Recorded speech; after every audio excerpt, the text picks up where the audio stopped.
Hi, everybody. Today I'm going to tell you about my musical journey. I think that I can start when I was young. My mom was a songwriter, and so started me off really young with music, and I got into songwriting pretty early, really when I got into high school. And so I went to a small high school, and it was a community that I think I was seeking a lot of acceptance in. And so I turned to music. I had this talent coming from my mom and dad too. I think that he was definitely interested in music, and so I got a lot of music genes growing up, and so that really led me into just the process of seeking some self, like really seeking a place at the high school that I went to, really seeking to define my identity there.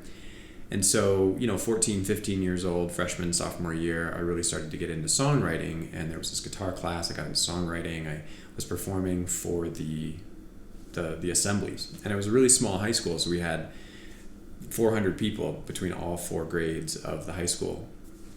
And so I performed for the first time, and people applauded, and they were like, touting me as this great talent and all that kind of thing, and I was getting attention from the girls.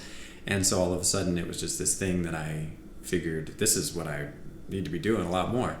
And so because of the attention and some of those things, I really dove into it. And also my love for music. I mean, I have to be honest about that too. I really loved playing, and I really loved connecting with music in the way of creativity, and particularly through the guitar. So I made my way through high school. I got bit by the jazz bug because I knew that there was the two tracks at the time that I was going into college. There was either the track of going the classical route or going the jazz route. And whereas a lot of pop programs exist today, or contemporary music programs, those just didn't exist except for Berklee. And I did think about going to Berklee. I just visited USC at one point, and I fell in love with it. I just absolutely loved the campus, and I loved being in LA. I felt this long-term connection with LA. I had been a couple times before, and I just really felt like there was something calling me to LA. And so I realized that I either needed to get into the jazz program or the classical program there if I wanted to study music, which I did. And so I chose jazz. And so I started lessons in high school about my junior year, because I was like, well, got to get ready for jazz. We got to learn jazz here. So it was a very fast route to try to learn jazz, but I dedicated myself super intensely to learning jazz guitar.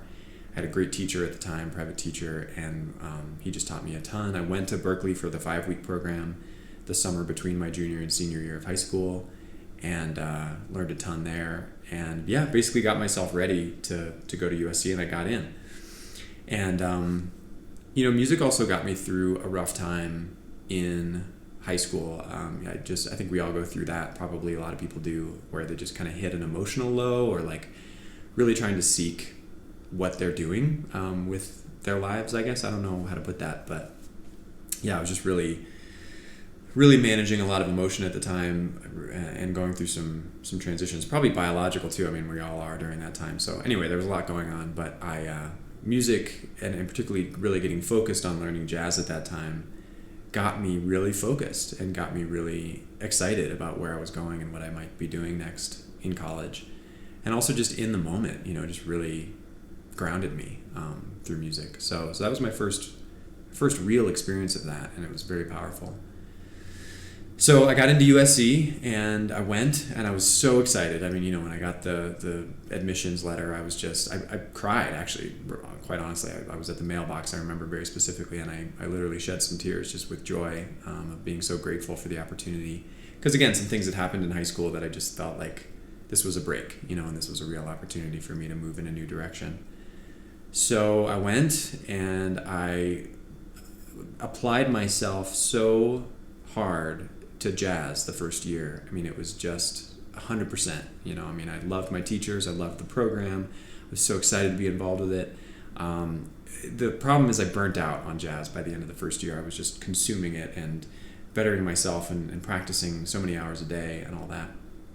So I really kind of burnt out on the style by the end of my freshman year, and I came back to Denver, and I was up in the mountains, and I decided to work up in the mountains for the summer. And my original idea was to work as a river rafting guide for the summer, just because I had been in LA all the year, and it's obviously a very big city, a lot of pollution, a lot of busyness, a lot of cars, a lot of everything.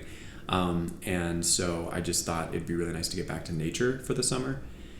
So I thought river rafting. I'd really enjoyed a couple of trips when I was younger, so I thought, yeah, why not? I'll be a guide. And so I signed up for a training course, because you had to do this, a few weeks of training before you could technically then seek employment with a river rafting company.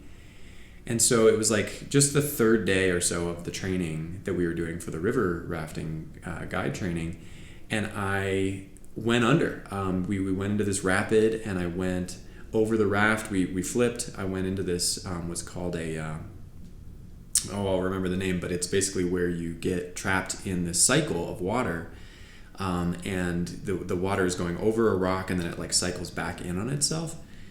And so I was caught in that. And basically what happens is you kind of get into a washing machine and you can't get out. And so they told us what to do if we were to get into one of those. And I did what they said, which is to actually get into a ball, because you have your life jacket on. And so that's kind of what's keeping you in there, because otherwise you would get shot out down through the bottom. And so what's keeping you afloat enough is your life jacket, and so you get cycled around. So they tell you to get in this ball, because then there's less current that will like catch you and kind of pull you back into the cycle. And so I did that. Hydraulic, that's the name of this thing. It's called a hydraulic. And so so I did that, and I was just going around in the circle still, even though I was holding myself in a ball, and I just was starting to lose breath. Obviously, like I hadn't had the chance to take a huge breath before I went under. And so here I am, running out of breath. I mean, literally burning lungs at this point, and I'm going around. And so then, of course, the balling up isn't working. So now I'm struggling to paddle as hard as I possibly can to get out of the hydraulic and all that kind of thing. Anyway, I don't mean to make this story too long, except that it was pretty transformational that I did ultimately get out through this sort of felt like super strength. I think there's some science behind that like when you realize you're just about at your last moments of life, you have this like super strength that kicks in. And I think that's what got me out of this hydraulic, essentially. I kicked so hard that one of these like skin tight booties that I was wearing came off. And so anyway, I popped up, and just, the light hit my eyes. I took in the deepest breath I've ever taken. So grateful for that breath. And I was just scared. I mean, at that point I was just scared. I was really shaken. And I stopped doing the river rafting guide thing after that day. We got back to the home base, that afternoon, and I really thought about it that night. And the next morning I showed up, and I kind of turned in my wings. You know what I mean? I just realized it wasn't for me. And so I came back to music for the rest of that summer. Is kind of where I'm going with this. But it really made me question, like, well, if I'm going to do music for the rest of the summer, what kind of music do I really want to do? And so when I got to that question, I realized it was songwriting again, acoustic kind of driven, acoustic guitar. And so that really, really defined the next, a long phase of my life musically. And I did some gigs that summer. I wrote some new songs. I came back to USC the next semester and was just forward with the faculty in my department. And I said, I'm really interested in songwriting. I'm really interested in pursuing this route. And they were actually super supportive of that. I mean, even in this jazz guitar program, they said they wanted to support me in what I wanted to do in that regard. And so I was able to start a singer-songwriter ensemble at USC and through the guitar program. And that was great in terms of developing some of my material. And then also connected with one of the faculty there who was willing to produce an EP for me. So that was just a really cool transition for me, to be able to see, wow, there's really opportunity where you at least expect it, where I least expected it. Just kind of thinking like, maybe I need to get out of the program, and I'm not sure this is the best fit for me anymore. And sure enough, it was still the best fit. I just needed to communicate where exactly I wanted to go. It was also a real testament to the faculty, just to be open-minded like that. So that was a cool transition, and I did end up focusing a lot. I put together the CP. The faculty member was really connected with a lot of people in the industry in LA. And so for me, I was like, this is it. I'm really connected here with the journey that I want to go on. I think it's also notable that John Mayer's first album came out that summer that I was home, and as he did for a lot of people in my generation and then in generations since, he really inspired this vision in me to want to do that kind of thing, to write those kind of songs, to connect with people through songwriting, and really, what do you call it? I guess like jazz-inspired music to a certain degree, or just high-level music, and yet really connect through the lyrics still, and in a pop sensibility. So I really had a vision around that at that time, and all of that was lining up for me at USC coming back the next semester. And so I was moving forward. It was like, fifth gear, here we go, 100%. I'm gonna have the album. I'm gonna have the record deal. I mean, some of my faculty were even saying like it was likely that I was gonna get a record deal and all that kind of thing. So we recorded too with some of the musicians who had played with Ringo Starr and James Taylor. So we were talking like A-list people here. I mean, everything, like I'm saying, was going on fifth gear, and it was just really anticlimactic, is all I can say. We got all that done, and not to say that anybody's at fault for that. It's just that I don't know how to put those kind of things. Like it just wasn't the time, or it's not ultimately where my life was supposed to go, or something. But the faculty member that had all the connections did shop it out to some different people, and a lot of people gave some really good response and were really complimentary. But there was just no follow through. I mean, there was nobody saying like, I want this kid, and I want him to come and record at our studio, and we're going to do a record deal and all this kind of stuff. It just didn't happen. So, and I didn't have the knowledge, I wasn't coming from a place of knowing what to do myself in that regard either. I mean, when an opportunity presented itself, I moved forward, and yet I didn't really know where to look either. So I was kind of crestfallen after that. I felt like my life to that time was leading to that moment, and like that was supposed to be what happened, and it didn't.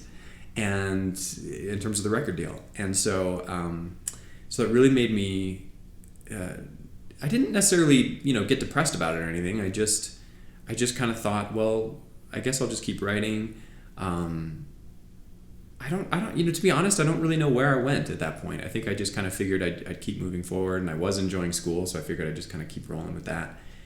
Keep playing, keep getting out, playing shows, keep developing myself. I think that's where I went. I was like, okay, I need to just keep developing myself and really keep moving towards the next album, and I'll try again, in a year or two. And so I did. And I also came across a spiritual path when I got to be in my latter part of my undergrad degree that really started to redefine some things for me. I remember distinctly going with some friends to a service one time, and this is like a Eastern kind of meditation-based kind of thing. And I'd always connected with that. I mean, just a quick aside, when I was in high school, I was in a math class, and the teacher introduced us to just a very simple technique of meditation where you watch the breath. I mean, essentially you're not trying to control the breath, you're just watching it flow in and out. And there was something that just felt familiar about it to me, that I connected with. It had a sense of peace to it for me. And so just interestingly, by the time I got to this service, actually let me take one other step back, because interestingly, in my own approach of trying to find some sense of balance through college, just because, as all college students will attest, you're just so busy. You're doing classwork, you're involved in other projects. It's just, you're going all the time. As life is, for all of us all the time. So I had to figure out, how do I maintain a sense of balance just for me, my own sense of balance? And one of the things that I returned to was this breathing exercise. And it was powerful for me because I would go up on a Sunday morning. I usually just took like a Saturday or a Sunday morning to go up to campus and sit at a fountain. Like, they had these beautiful fountains on the USC campus. So I had this nice ambiance of sound going, with kind of the water, consistent water sound in the background. And I would just watch the breath, and I would come back to that in terms of even just counting with the breath was what the math teacher taught us. So it was just when the inhalation came, breathe in, say 1. We have that voice in our heads that is always kind of talking, commenting on things throughout the day, that voice in our head. So it just gives that voice in my head something to do. If I was just saying 1 with the inhaling breath, 2 with the exhaling breath. Sometimes my breath would get really slow, and I'd just have to wait, and of course my mind would go, and there would be other thoughts and stuff, but the idea was just to keep bringing it back to the 1, 2, 1, 2. And that's what I chose. I don't know why. That's just what felt resonant to me in terms of a way to keep balance, in terms of a way to, I don't think I even thought about it in terms of like connecting with God or spirit or anything like that. At that time, it was just a matter of peace. It was just a matter of kind of connecting with a sense of balance. So, so when I went to this service with this friend, and there were actually monks that were leading the service, and they led us in a meditation. And the first thing they had us do was watch the breath. And so I immediately felt this connection. I was like, I don't know, this just feels home, you know, in terms of what I've already been doing, in ways that I already connect with my sense of peace. And I think this was also inspired by the near-death experience. I mean, I call it a near-death experience, not that I passed into unconsciousness and had any kind of vision or anything, but just that I did really kind of almost die in that hydraulic, in the river rafting thing. So, or at least it's the nearest to death that I had ever come, let's just put it that way. So it was definitely influential for me. And I think that this was kind of a long play out of that for me. And I was really getting into this concept of like, what are we really doing here? You know, I mean, like I was at this moment where I could have gone, you know, and I could have not been here anymore, but I am still here. And I don't know how to explain that, except that it just made me question what I'm here to do. And I think that sort of took a long time to evolve in my brain. But by my junior and senior year, I was really starting to ask a lot of questions along those lines. And to me, this was the beginning of an exploration towards an answer, or towards a sense of what that purpose might be, and a connection with what might be on the other side too.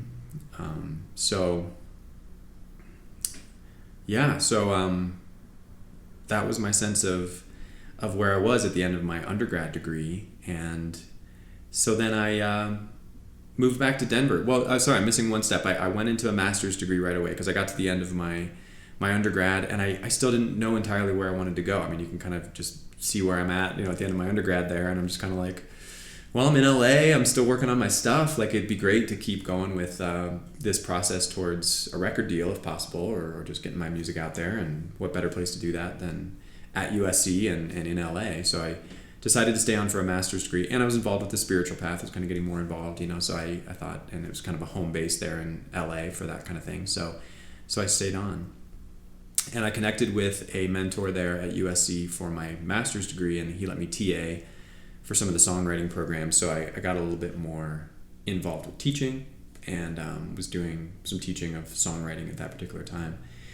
And I learned a lot teaching right away. You know, I mean, I realized what worked and what didn't a lot early on.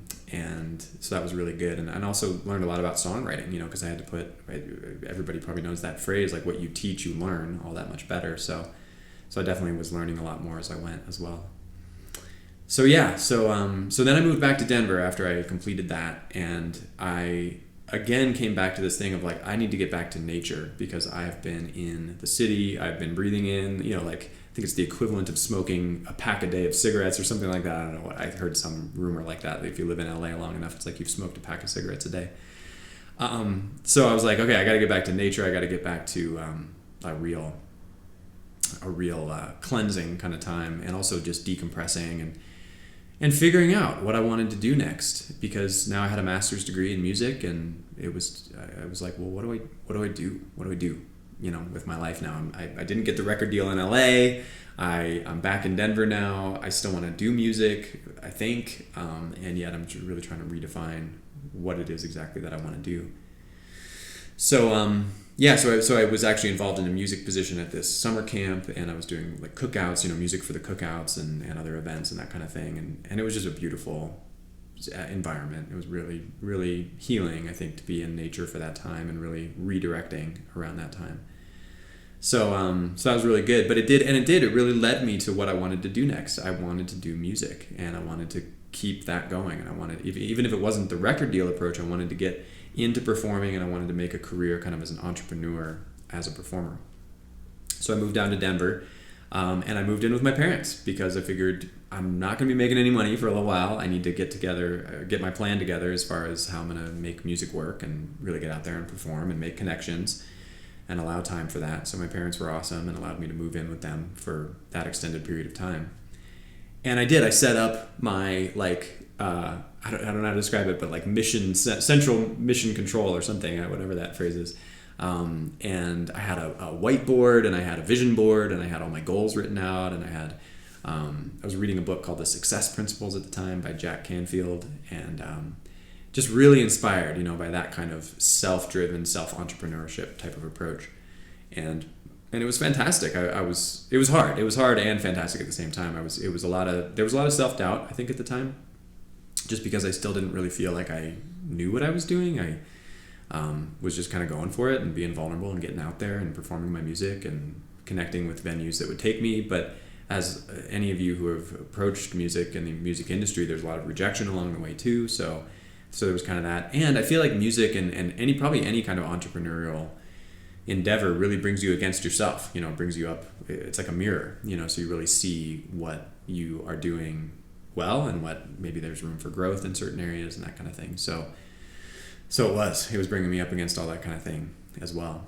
8 months went by. I was hitting the pavement. I was getting out there and playing all kinds of shows, promoting my CDs, CDs. Yes, that was what existed at that time. That was the main thing. And so I got out there and really did it.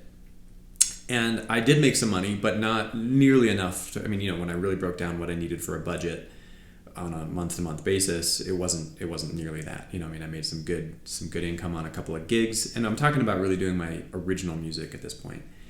And that was kind of hard to come up against. It's like, wow, I need to make that much money every month, and I can make this big amount of money doing a gig once every few months because people will actually come out and see me play. How does that add up? That kind of thing. So I got a job. I realized that enough time had passed that I needed to start to move towards moving out of my parents' place, and so I got a job. And so I had a master's degree from the University of Southern California, and I got a job as a janitor, and that was a real eye-opening moment for me as well. And there were a few concessions that I wasn't willing to make, as far as like I was only willing to work during the week. I was only willing to work, sort of regular day hours and that kind of stuff. So there were some other job opportunities open to me, but and also at this time I didn't want to teach. And that's really the other interesting thing about this, is that I think I had this idea in my mind, and it's this, sometimes it's these things that get stuck in your brain, and they're little blocks that we're probably subconsciously only aware of. And this block for me was those who teach. Those who can't teach. I don't know if that's a common phrase that a lot of people have heard. And that really prevented me. I was like, that is what I don't want to do. I want to do. I don't want to teach. And so even if I took a part-time job, well, no, it was full-time, but it was just, during the day hours, and then I was going to keep gigging at night and all that kind of thing. But just to make ends meet, I was going to keep doing, and I was going to keep getting out there and gigging. And so I worked at this janitor job, and it only took, I think I was there for 2 months, and it only took those 2 months for me to realize that teaching would be a lot better than cleaning toilets. And so it redefined it for me. And, I'm just being honest with my journey. So yes, even going into teaching at that point was kind of like second worse or whatever. I don't know how to put that. I guess I just have to be honest about that at this point. When I got into it, and I started teaching guitar lessons, but that also wasn't ultimately where I was supposed to be, because I got fired. I got fired from my first guitar teaching job. I wasn't keeping my students for some reason. I still don't really know to this day. I think it might have been one of those things that was just the universe telling me what I was supposed to be doing and not doing and that kind of thing. But I was giving my all to these students and really trying to make it a positive experience for them, but I just wasn't keeping them, and there were a lot of students. There was a lot of turnover with my particular studio. So right around this time, I'm still trying to get out. I'm still trying to play and make my music go. I also got involved in some church gigs, because those were just a sense of spirituality for me, a way for me to kind of connect my music with a certain sense of spirituality, and also have some income associated with that. So I did that, and then I connected with Sean McGowan, who is at CU Denver, and he was a friend of mine from USC, and we had connected there, and then I just happened to follow up with him. He was working at CU Denver at the time, and so I just reached out, and not even looking for a job, and actually I'd been applying to a lot of other jobs at other colleges and universities. But I don't think I applied to CU Denver. I don't know what it was. I didn't know that they were doing contemporary music there. And so I just wanted to meet with him just because I knew him from USC. I wanted to kind of catch up and see how he was doing. And so I reached out. And also another like dated thing, I reached out on MySpace. We connected through that and ended up not getting together right away because he was so busy with all of his teaching. And yet he got back to me within a couple of months and just said, his next message back to me was, "Are you looking for a job?" And this was after I had just kind of been at the janitor job for a couple months. And I said, yes, I'm looking for another job. I'd also been teaching the private lessons and so forth. And so I was looking for something different. So, and he was talking about songwriting, and he was talking about that this would be leading a singer-songwriter ensemble.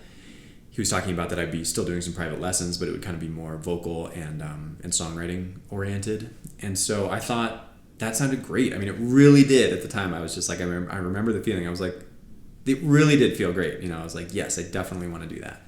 And so I did. I took the job. I was very fortunate to be given the job as well. And I took it on. And so a couple of years went by there, and I was still doing my music. I actually started a trio, the Owen Kortz trio. We did a lot of stuff. We had some kind of like good pushes along the way. We had we released an EP. We sold out a couple of shows at Swallow Hill. We tried out for America's Got Talent, and we ended up getting to like the producer round. And just had a blast. I mean, these two other guys, we still do reunion shows every now and again, and I just love these guys. And so it was really about forming relationships for me too. And I was still doing my own stuff, but then really getting involved at CU Denver and really forming good relationships there and so forth, and doing a few shows through the university and that kind of thing. And teaching songwriting and understanding more about songwriting as I went. And so then this really crazy thing happened where, they didn't have a songwriting program. Let me clarify that first, because there was a vocal program. And so students were coming into the vocal program, but then there were some songwriting classes that were happening, like a singer-songwriter ensemble, an intro to songwriting class, intermediate songwriting class, those kind of things.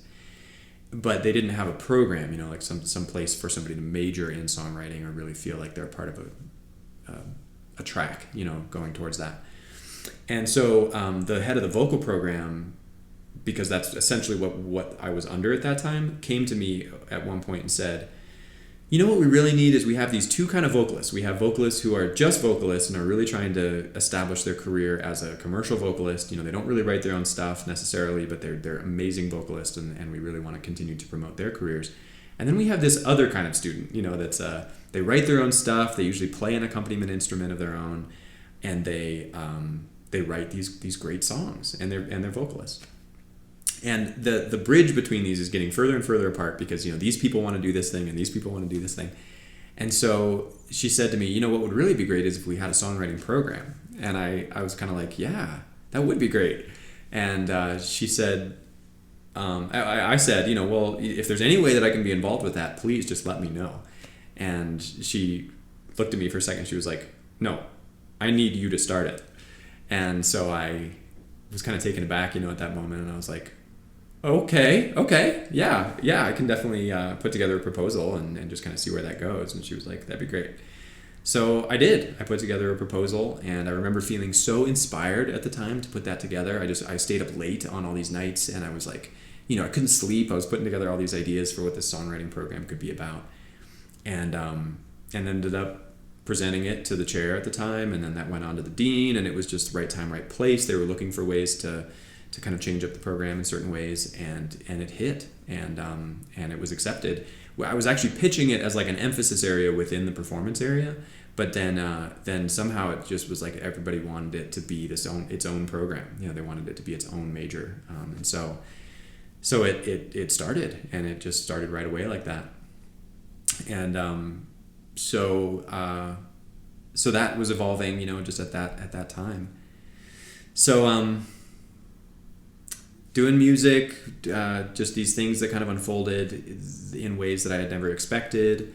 And at that time too, then I started to move away from the trio. I went solo in my performance career, and I hired somebody to really help me with marketing, because I felt like that was one thing that I had no handle over. I just really didn't know how to approach the whole marketing, and especially just the online marketing thing especially. So I hired somebody to help me with that, and then so my solo career started to kind of take off a bit, and I ended up selling out a show at Swallow Hill again on my own, and then had a couple of cool things happen where we had this connection with Ryan Tedder through this person that I was songwriting with at the time. It's actually kind of a funny story in itself. She was talking about how she had this producer friend, and being from LA or having gone to school in LA, I have a lot of people who say I have this producer friend. Well, this producer friend happened to be Ryan Tedder, and I didn't know who that was at the time, but it was a cool connection to ultimately kind of come into. And so he ended up coming to CU Denver at one point, very graciously visiting and talking with some of our students. And then he also asked me to perform with him at the governor's inauguration. It was Governor Hickenlooper in 2015. So just a couple of those things that like along the way just hit. I think through the another big thing that happened along the way musically was touring with a church group that I was a part of, and it was a band that was sort of associated with one of the church gigs that I was doing. And I went on tour to Russia. So it's just like these things that happened along the way that were really interesting and weren't what I expected. I think it's also really important to share at this time, though, that I was working with my mental health all through this. And I started to become aware of some changes happening within me at the end of high school, and then also, at the end of college, but then also as I transitioned back to Denver and that kind of thing. And I was starting to do some therapy, counseling and so forth, and really coming to terms with the fact that I was dealing with anxiety and depression.